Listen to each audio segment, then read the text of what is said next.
Colonel صاحب سب سے پہلے مجھے یہ بتائیں کہ جو کائروپریکٹک یا کائروپریکٹر یہ بیسیکلی کیا ہے, یہ کون سا طریقہ علاج ہے؟ دیکھیں جیسے اگر MBBS آپ ڈاکٹر جس نارمل کانسیپٹ سے واقف ہیں, میں نون سے ان نون کی طرف لے کے چلوں گا, تو اس میں بیسیکلی دوائیاں ہیں, سرجری ہے, یا کوئی اس طرح کے اینٹی بائیوٹک اور دوسرے, اور میکسیمم فزیوتھراپی آ گئی.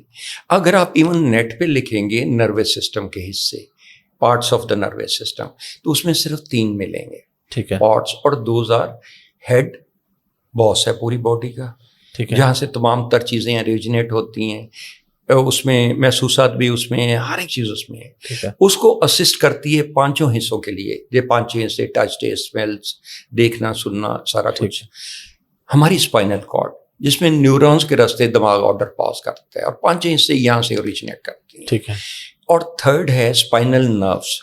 ٹھیک ہے. پیریفرل نروز بھی انہیں کہا جاتا ہے, اور ان سب کے راستے پوری باڈی اوریجنیٹ ہوتی ہے. ٹھیک ہے. پرابلم اس وقت شروع ہو جاتا ہے, آپ نے جو تعارف میں کہا کہ جی بغیر میڈیسن کے, تو ہمارے کانسیپٹ میں جب ہم میڈیسن لیتے ہیں, لیٹ سے پین کلر لیتے ہیں, تو پین کلر بیسیکلی کیور نہیں ہے, it is just a temporary treatment. Emergency کے طور پہ ٹریٹمنٹ دیا, 4 سے 6 گھنٹے اس کا اثر رہا, اور اس کے بعد نیا آپ کو پین کلر لینا پڑا, یا آپ کو درد واپس آ گئی, اور درد بیسیکلی سبسائڈ ٹیمپریلی آپ محسوس کرتے ہیں, لیکن ایکچولی سبسائڈ نہیں ہو رہی ہوتی, پرابلم بڑھ رہا ہوتا ہے. ٹھیک ہے. تو اگر یہ پرابلم نروس سسٹم سے آتا ہے, جیسا کہ کوئی بھی جس کو پرابلم ہو, کوئی باڈی پینز کا ہو یا کچھ ہو, تو وہ جب آرتھوپیڈک یا کسی ڈاکٹر کے پاس جاتا ہے تو وہ اس کو MRI ایڈوائز کرتے ہیں. ٹھیک ہے. MRI میں جو اگر کبھی آپ نے دیکھی ہو, یا ایون نیٹ پہ مل جائے گی لوگوں کو, جو آپ کے آڈینس ہے جو سن رہے ہیں, وہ اس میں دیکھیں گے کہ MRI کا جب وہ دیکھیں گے امیج اور اس کی رپورٹ دیکھیں گے کسی بھی, فار ایگزامپل کے طور پہ, تو اس میں لکھا ہوتا ہے کہ disc bulge at such and such vertebra, that is اگر گردن کندھوں بازوں میں آئی تو لیٹ سے C6 میں, اگر میگرین ہوئی اس میں بھی سیم پرابلم, اگر L4-5 میں آئی تو آپ کی باڈی, لوور باڈی جو آرگنز ہیں وہ افیکٹ ہو گئے. تو اس میں ڈسک بلج اور کے ساتھ لکھا ہوتا ہے کمپریسنگ دا تھیکل سیک. ٹھیک ہے. ڈسک سلپ کر جاتی ہے, اور ہم چونکہ انسان ہیں, کمی بیشی ہمارے وٹامنس میں ہوتی رہتی ہے, بیسیکلی ہڈیاں, اور for that matter spinal cord as well, it is also a bone basically. تو یہ 7 چیزوں پہ مشتمل ہے, calcium, vitamin D, magnesium, phosphorus, silicon, copper and fluoride. کچھ چیزیں انٹر ریئیکشن کے ذریعے ایبزارب ہوتی ہیں باڈی میں. لیٹ سے کیلشیم اس وقت تک unable to get absorbed in the bones till the time it reacts with vitamin D, جو سورج کی شعاعوں سے آتی ہے اور ہماری اسکن پیدا کرتی ہے. تو جب اس میں تھوڑی سی کمی آ جاتی ہے, جیسے آج کل لوگوں کا لائف سٹائل ہے, لیٹ سے رہنا ہی انسائڈ ہے, فیلڈ میں کم جانا ہے, بچے بھی آتے ہیں, کلاس میں جاتے ہیں, واپس آ کے گھریلو کمپیوٹر پہ بیٹھ جاتے ہیں, موبائل پہ بیٹھ جاتے ہیں, تو سن ریز کا کم استعمال کرتے ہیں, ایکسپوجر ان کا فیلڈ گیمز کی طرف رجحان بھی کم ہو گیا. تو اکثر یہ وٹامن ڈی کی کمی سے پھر بونز ویک ہونے لگتی ہیں, کیونکہ کیلشیم جذب نہیں ہوتی.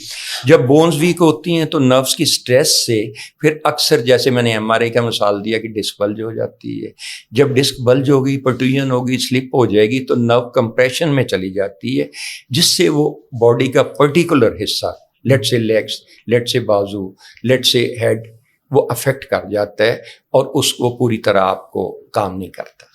اچھا, ان چیزوں پہ ہم آئیں گے آپ سے, ڈفرینٹ ٹاپکس پہ جو ہم نے شروع میں ڈسکس کیا, ان سب بیماریوں پہ آپ سے بات کریں گے. پہلے آپ ہمیں یہ بتا دیں کہ آپ خود اس طرف کیسے آئے. جیسا آپ نے بتایا کہ آپ کے ساتھ کوئی زندگی میں کوئی حادثہ پیش آیا جو آپ کو اس طرف لے کے آئے, تو میں چاہوں گا آپ ہماری آڈینس سے شیئر کریں وہ واقعہ. جی حافظ صاحب, میں آرمی میں سب کر رہا تھا. ٹھیک ہے. اور وی ور 2 brothers and 2 sisters, اور سب سے چھوٹا جو تھا اچانک اس کو بلڈ کینسر ہوتا ہے, اور ہماری فیملی ہسٹری میں کہیں نہیں ہے. ٹھیک ہے. اور وہ at the age of 31 he dies, leaving 3 children behind. اچھا, میرے والدہ 2.5 مہینے بعد فوت ہو جاتی ہیں, والد میرے 6 مہینے بعد فوت ہو جاتے ہیں, and I am only effective male member left in the family with 6 children. I mean کہ 3 of my own, 3 of my brother. ٹھیک ہے. اور اس صورت میں جب ہماری آرمی کی پوسٹنگ, آپ کو کنسیپٹ ہوگا کہ ہم تو جگہ جگہ پوسٹنگ ہوتی رہتی ہے 2-3 سال کے بعد. تو میں تو ان 6 ذمہ داریوں سے اکیلا میل ممبر تھا جس نے ہونا تھا، تو مجھے چھوڑنی پڑی آرمی، کیونکہ میری پوسٹنگ ایسی جگہ آ گئی تھی جہاں سے میں ان کو لک آفٹر نہیں کر سکتا تھا۔ تو پھر میں اس سائڈ پہ آتا چلا گیا، اللہ تعالیٰ نے پھر ہمت دی تو میں لکھنا شروع کیا ان پہ، ابتدائی طور پہ ریسرچ سے، اور پھر بعد میں کوالیفیکیشن بھی کرتا چلا گیا۔ اور میں نے ڈیسائیڈ کیا کہ میں وہ اڈاپٹ کروں گا جس میں میڈیسن نہیں یوز ہوتی، اور اسی میں آپ باڈی پینس کا بھی علاج کرتا ہوں وداؤٹ میڈیسن، اور دماغی امراض لیٹ سے ڈپریشن، اینگزائٹی، اسٹریس وغیرہ کا بھی علاج بغیر دوائیوں کے کرتا ہوں۔ اچھا چلیں، یہ تو ہمیں بات سمجھ آ گئی کہ آپ کوئی بھی ایسا درد ہے آپ اس کا علاج کر رہے ہیں بغیر میڈیسن کے، یا آپ کوئی ایکسرسائز کرواتے ہیں یا کوئی جو بھی اسپائنل کارڈ میں آپ نے بتایا ہوتا ہے وہ آپ کر لیتے ہیں، چلیں یہ ایک لاجک سمجھ آتی ہے۔ لیکن ڈپریشن کی لاجک سمجھ نہیں آتی کہ بغیر میڈیسن کے اس میں تو آپ کوئی ایکسرسائز نہیں کرا رہے، کچھ نہیں کر رہے، تو اس میں باڈی کا کوئی حصہ انوالو نہیں ہو رہا فزیکلی جو ہمارے سامنے آ رہا ہے، تو ڈپریشن کا کیا علاج ہے بغیر میڈیسن کو، اس میں کیا کرتے ہیں آپ؟ حافظ صاحب، ڈپریشن جو ہے بیسیکلی سب کانشیس سے آتی ہے، ہماری جہاں لانگ ٹرم میں میموری ہوتی ہے۔ ٹھیک ہے، ہماری زندگی میں اور جس معاشرے میں ہم رہتے ہیں، اونچ نیچ تو ہر ایک کے ساتھ ہے نا، معاشرے کے رویے بھی ہیں، کامیابیاں ناکامیاں بھی ہیں، اور یہ چیزیں سٹور بھی ہوتی رہتی ہیں ہماری لانگ ٹرم میموری میں۔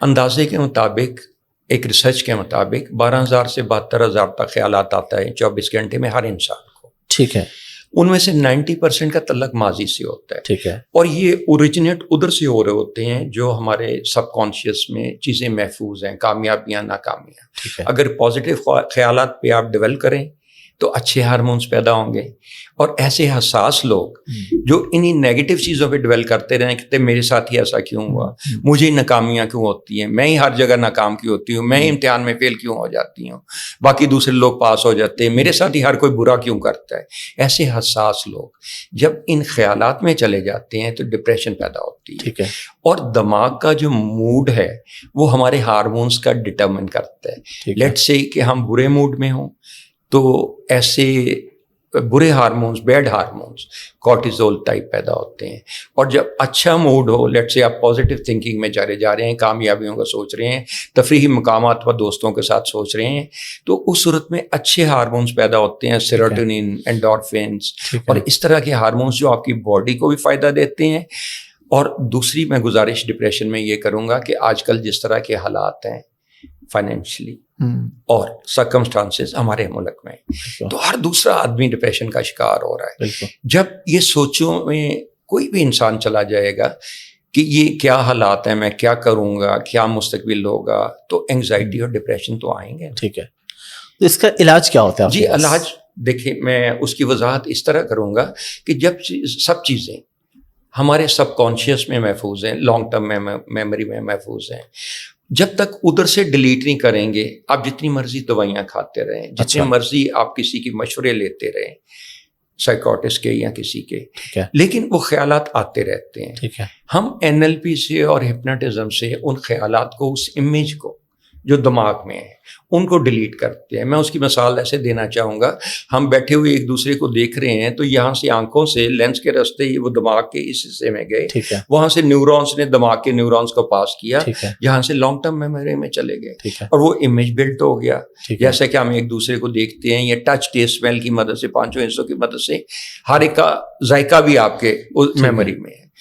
اگر ہم اس بنیاد کو ڈیلیٹ نہیں کریں گے، آپ جتنی مرضی میڈیسن دیتے رہیں، جتنے مرضی مشورے دیتے رہیں، ہم NLP اور ہپناٹزم سے اس بنیاد کو، اس روٹ کاز کو، ڈپریشن کو، ان کو ڈیلیٹ کر دیتے ہیں، ان کو فیڈ کرتے ہیں، اور ان کو جب ڈیلیٹ کر کے اس کی جگہ پازیٹیو امیج لے آتے ہیں تو اس سے وہ ڈپریشن کا بیسک کاز۔ یہ کیسے ہوتا ہے؟ یعنی ایک بندہ آپ کے سامنے بیٹھا ہے، وہ کہتا ہے جی میں ڈپریشن میں، تو اب ہم علاج پہ آتے ہیں، تو آپ کیا کریں گے؟ اسٹارٹ کہاں سے لیتے ہیں؟ لیٹ سے حافظ صاحب، میں فرض کر لوں کہ آپ، اگر میں آپ کو ایکسپلین کرنے کے لیے، آپ کے آڈینس کو ایکسپلین کرنے کے لیے، ایٹ بندہ ڈپریشن میں ہے، ٹھیک ہے، وہ سوچتا ہے کہ مجھے ناکامی ایسے کیوں ہوئی، ٹھیک ہے، یا وہ کہتا ہے کہ معاشرے نے میرے ساتھ برا سلوک کیوں کیا، میری لیٹ سے ایک عورت ہے، وہ کہتی ہے میری نان، میری ساس، میری فلانا، انہوں نے میرے ساتھ رویے کیا۔ ٹھیک ہے، اب جب آپ آنکھیں بند کرتے ہیں، سوچوں میں جاتے ہیں، تو وہ امیجز سارے فرنٹ آ جاتے ہیں۔ ٹھیک ہے، لیٹ سے ہم ایسے پیشنٹ کو کہتے ہیں کہ تھوڑا سا ہمارے پاس ساتھ کوآپریٹ کریں، امیجینیشن میں اس تصویر کو لائیں، ہم ان سے پوچھتے ہیں دماغ کے کس حصے میں, وہ کہتے ہیں یہاں پہ آ رہے ہیں. ہم ان کو ایڈوائز کرتے ہیں کہ اس امیج کو پہلے چھوٹا کریں, پھر ان کو فیڈ کریں, پھر دور کرتے ہیں, پھر امیجن کریں, امیجنیشن کی مدد سے دور کرتا جائے, اور آہستہ آہستہ ہم اس کو اس کا ریورس کرتے ہیں جس طریقے سے وہ آپ کی آنکھوں کے راستے سب کانشیس میں گئی, اس کا الٹ کر کے ریورس کر کے اس کو آہستہ آہستہ فیڈ کرتے ہیں, اور پھر سے اس امیج کو ڈیلیٹ کر دیتے ہیں. اور نیکسٹ اسٹیپ یہ لیتے ہیں کہ جہاں پہ وہ امیج ہوتا ہے محفوظ, اس کی جگہ ایک پازیٹیو امیج انہی کی زندگی سے لے کے, انہی کی میموری سے لے کے وہ وہاں پہ فیڈ کر دیتے ہیں. چلیں زبردستی, بڑا اللہ کرے کہ اس سے لوگوں کو فائدہ ہو انشاءاللہ.